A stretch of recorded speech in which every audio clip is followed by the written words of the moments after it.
Welcome to G Fun Facts Online. Today, we are dissecting the most high-stakes economic experiment of the modern era. It is the monetary equivalent of landing a 400-ton jumbo jet on a short runway during a hurricane. We are talking about the elusive economic soft landing. As we navigate through 2024 and look toward the horizon of 2025, this concept has moved from academic textbooks to the front pages of every financial newspaper globally. The post-pandemic world unleashed a tiger of inflation not seen for 4 decades, forcing central banks, led by the U.S. Federal Reserve, to embark on the most aggressive interest rate hiking cycle in history.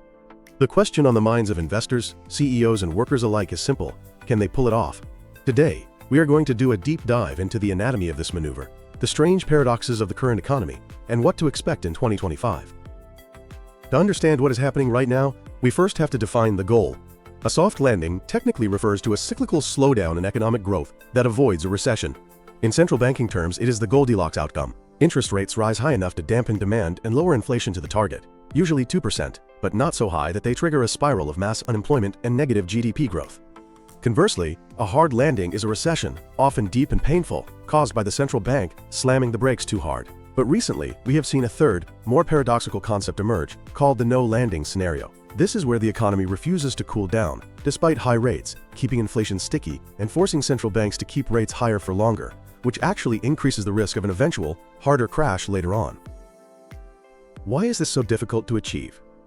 The difficulty lies in the bluntness of the tools available. Central banks largely rely on one main lever, which is the overnight interest rate. When the Fed raises rates, it becomes more expensive for banks to borrow. They pass these costs to consumers and businesses.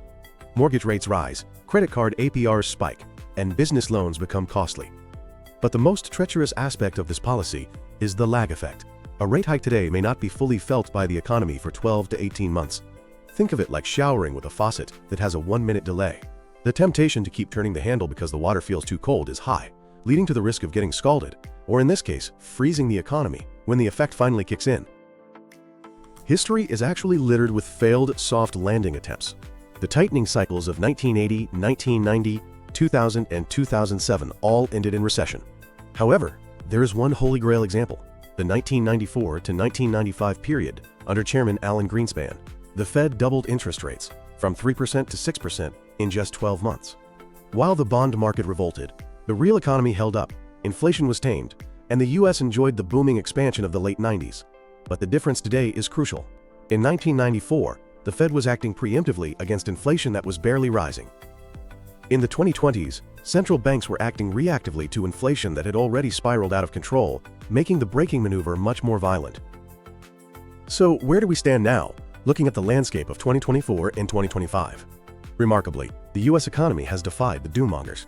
Inflation, which peaked at over 9% in 2022, has drifted down toward the 3% range. Economists have dubbed this immaculate disinflation. This is the idea that supply chains healing from the pandemic, more cars, more chips, cheaper shipping, did the heavy lifting of lowering prices, allowing the economy to grow even as rates rose. This was accompanied by a GDP surprise. While the Eurozone flirted with stagnation and the UK dipped into a technical recession, the US GDP printed shock numbers, growing at an annualized rate of over 3% in late 2023 and sustaining positive growth through 2024. This resilience is fueled by 3 engines. First, the US consumer. Despite complaining about high prices, Americans kept spending. Excess savings from the pandemic provided a buffer, and a tight labor market meant wages finally began rising faster than inflation in 2024, restoring purchasing power. Second is fiscal stimulus. The U.S. government continued to pump money into the economy through the CHIPS Act, the Inflation Reduction Act, and infrastructure spending. This fiscal dominance counteracted the monetary tightening, creating a tug-of-war that kept growth alive. And third, a productivity boom. We are seeing a quiet revolution in productivity, potentially aided by early AI adoption and labor hoarding corrections, allowing companies to produce more without raising prices. However, if we look under the hood, we see that while the headline numbers look like a soft landing, the reality is a K-shaped outcome, where different sectors experience wildly different realities. Let's look at the technology sector. The technology sector in 2024 and 2025 presents the starkest contradiction. On the surface, tech stocks are powering the S&P 500 to record highs, driven by the insatiable demand for generative AI. Yet, beneath the stock rallies, the sector is in an efficiency recession. After overhiring in 2021, tech giants initiated massive layoffs. In 2024 alone, over 150,000 tech workers were displaced. In 2025, this trend continued with companies like Cisco, Intel, and Tesla trimming headcounts. The era of zero interest rates or free money is over. Tech companies can no longer burn cash on moonshot projects. They must show profitability. Thus, we see a soft landing for shareholders, but a hard landing for the rank-and-file tech workforce. Then there is the housing market. This is the most interest rate sensitive sector, and it is currently broken, trapped in a state of suspended animation. We are seeing a massive lock-in effect. Millions of Americans are locked into 30-year mortgages with rates below 4%. With new mortgage rates hovering around 6.5% to 7% in 2025, these homeowners refuse to sell. The result is that inventory has collapsed, and transactions are at 30-year lows. Real estate agents and mortgage brokers are in a depression-level crisis, yet home prices have not crashed because there is zero supply. It is a volume crash rather than a price crash. Experts predict home prices will grind higher by a modest 3% in 2025, but the market will remain frozen until rates drop significantly. Perhaps the biggest risk lies in commercial real estate, particularly the office sector. If there is a hard landing happening anywhere, it is here. Roughly $1.9 trillion in commercial real estate debt is maturing between 2024 and 2026. These loans were originated when rates were near zero. Now they must be refinanced at 6 or 7%. Coupled with the work-from-home structural shift, office vacancy rates in major cities have hit 20%, and valuations for older buildings have plummeted 30 to 50%. Since small and regional banks hold 70% of this debt, as defaults rise in 2025, the fear is a slow-motion banking crisis that could choke off credit to small businesses. On the flip side, we have manufacturing.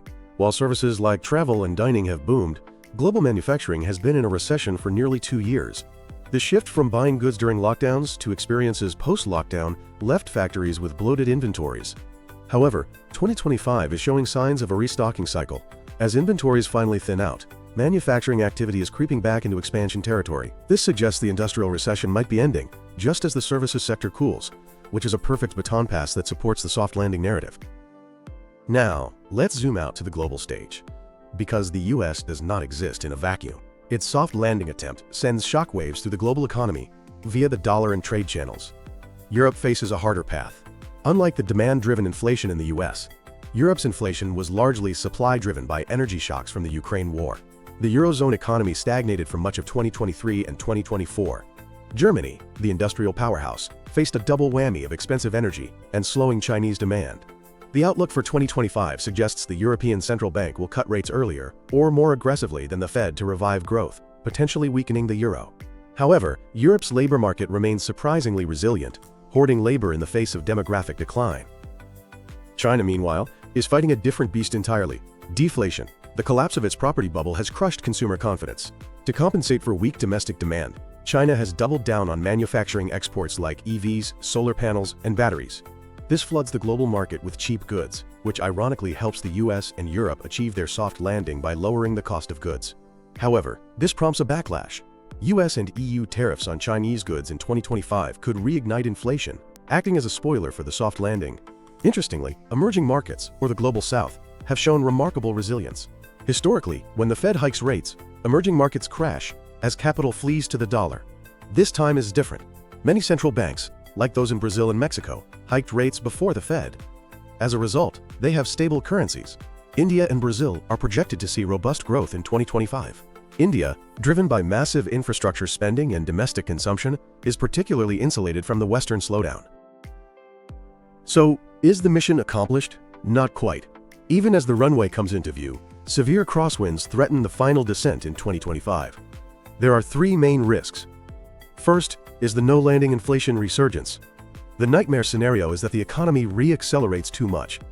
If the Fed cuts rates in 2025 while fiscal spending remains high, demand could surge, driving inflation back to 4 or 5%.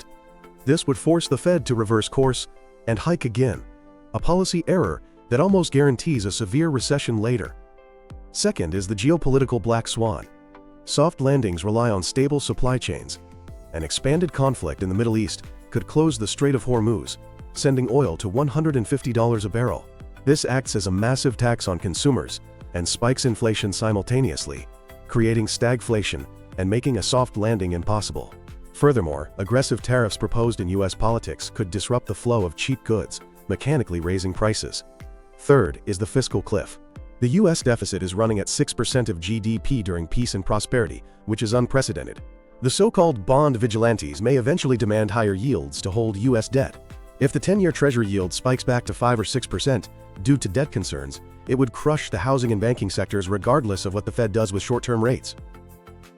In conclusion, as we move deeper into the mid-2020s, the verdict on the soft landing is so far so good, but don't unbuckle your seatbelts. We are witnessing an economic anomaly. The U.S. economy has proven less sensitive to interest rates than previously thought, inoculated by fixed-rate mortgages and strong corporate balance sheets. The labor market has normalized without crashing. However, the landing is not a single moment.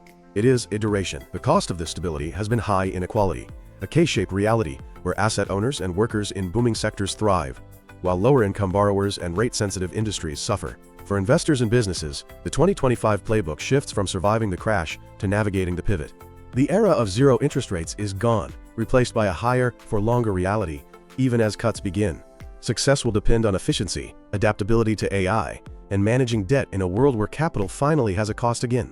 The plane is hovering over the runway, the wheels are down. Now we wait to see if the tires hold or burst upon contact. Thanks for listening to G Fun Facts Online.